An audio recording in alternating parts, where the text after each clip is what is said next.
viewers, welcome to my channel Pharmacypedia. In the previous session, we discussed about the sublimation critical temperature and about the eutectic mixtures. In this session, we are going to discuss further about the properties of the gases and about the different aerosol inhalers. So let us first try to understand the different properties of the gas. As discussed in my earlier session, in the gas, the molecules are far apart from each other so that they can be compressed. Since the molecules have large intermolecular forces, they are highly compressible and they have a low density. Also, they diffuses very quickly, that is, they mix out thoroughly, very uniformly. Also, they can fill up any sort of the container uniformly and they can exert the pressure uniformly on all the sides of the container independent of the height or the depth. So when we talk about the gas, we have already studied about the different laws which are associated with the gas. For example, Boyle's law, Charles' law. We have also discussed about the Avogadro's number and about the ideal gas equation. So we are going to brush them up in this session also. So the gaseous laws are basically based on the three parameters. The first is the pressure, volume and the temperature. So here comes the first law, which is the Boyle's law. So it establishes about the pressure volume relationships. Boyle's law was first developed by the scientist Robert Boyle in 17th century. He simply told that the volume of a fixed amount of the gas maintained at a constant temperature is inversely proportional to the gas pressure. So here we need to understand that at a constant temperature, volume of a gas is inversely proportional to the pressure.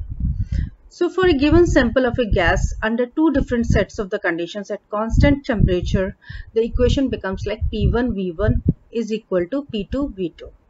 So volume and pressure are inversely proportional to each other at a constant temperature. Then comes the second law, which is the Charles' law. It talks about at the constant pressure. Like in Boyle's law, we have the constant temperature. In the Charles' law, it is about the constant pressure. So at a constant pressure, the volume of a gas sample expands when heated and contracts when cooled suddenly. So it establishes about the temperature volume relationships at different pressures, at constant pressure. So it talks about the temperature volume relationships. So at any given pressure, the plot of the volume versus temperature yields a straight line. So it is about the equation V1 by T1 is equal to V2 by T2. Third is about the Avogadro's law. It talks about the volume amount relationships. So Amedeo Avogadro was a scientist who complemented the studies conducted by the Boyles, Charles and the Gay-Lussac. So he published a hypothesis which stated that at the same temperature and the pressure, two equal volumes of different gases contain the same number of the molecules, and this number was referred to as the Avogadro's number. So the volume of any gas must be proportional to the number of the molecules present. So he gave this equation which talks at the constant pressure and the temperature, the volume of a gas is directly proportional to the number of moles of the gas present. So these are the three equations in the Boyle's law, Charles' law and Avogadro numbers. So Boyle's law is at a constant temperature, Charles' law at constant pressure, and Avogadro law talks about at the both constant temperature and pressure conditions. So Boyle's law states that volume is inversely proportional to the pressure. Charles' law, volume is directly proportional to the temperature, and Avogadro's law says that any volume of the gas at constant temperature and the pressure has the same number of the moles. So this is the same equation. So all the three equations gave rise to the combined gas law, which is stated over here. That is PV by T is equal to constant. So this is about the ideal gas equation. Ideal gas equation is also known as the general gas equation, which states that PV is equal to nRT, where n is the constant. So all the three laws have to be studied thoroughly, and in the questions here I would like to mention that numerical questions are not generally being asked for the theory egg paper, but you have to prepare for the competitive examinations. So when you have the values, you have to memorize all the equations and you have to place the values accordingly. So next we move on to the aerosols. So aerosols are basically the pressurized dosage forms, so which contains active therapeutic ingredient along with the propellant and which upon actuation emits a fine dispersion of the liquid or the solid material in the gaseous medium. So basically aerosols are of two types. First is the natural aerosols and second is the anthropogenic aerosols. So when we talk about the natural aerosols, the examples exist in the nature only. For example, fog, dust, forest exudates, geyser system. So all they have the aerosol sort of the system which exists naturally.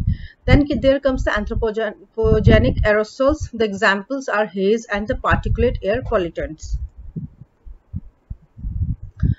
Next, we are going to discuss about the components of the aerosols. Aerosols basically have the propellants which forces the active pharmaceutical ingredient to come out through the dip tube once an actuator is being pressed out in the form of a fine mist or a thin stream.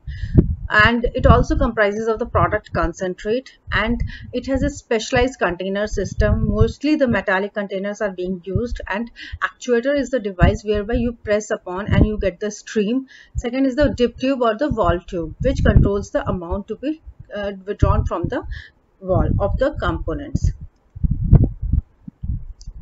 So basically aerosols are the pressurized devices. So we need to liquefy the gases and convert them into the liquid form, and then actually being added up to the container closure of the aerosols. So gases can normally be liquefied under high pressure. So once you create the high pressure, the gases are liquefied in a closed chamber. Now it is pressurized as long as the chamber is maintained below the critical temperature. So when the pressure is being reduced, the molecules again expands and the liquid reverts to a gas. So once they have been liquefied inside the system, the pressure is being reduced, right, and the molecules expand and the liquid reverts to a gas.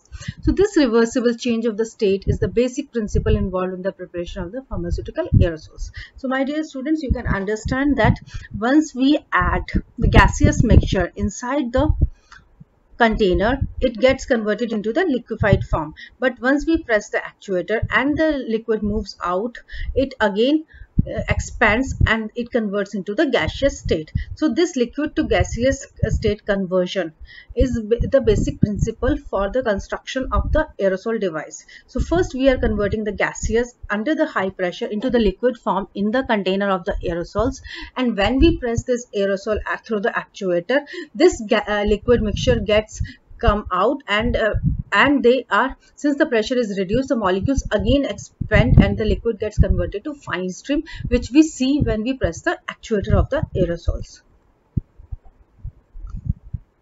In such products, the drug is usually dissolved or suspended in the propellant. So propellant is basically the vehicle by which it is being coming out. It is actually exerting the pressure. So a material that is liquid under the pressure condition and exists inside the container, but that forms a gas under normal atmospheric condition. So propellant is the device by which the active pharmaceutical ingredient moves out in the form of the stream. So the container is designed in such a way that by depressing a valve, some of the drug propellant mixture is expelled owing to the excess pressure inside the container. So if the drug is non-volatile, it will form a fine spray as it leaves the valve orifice at the same time, and the liquid propellant vaporizes off. So you get the active pharmaceutical ingredient directly targeted to your lungs. Thank you so much for watching my video. Please do like, share and subscribe to my channel Pharmacypedia for getting further updates.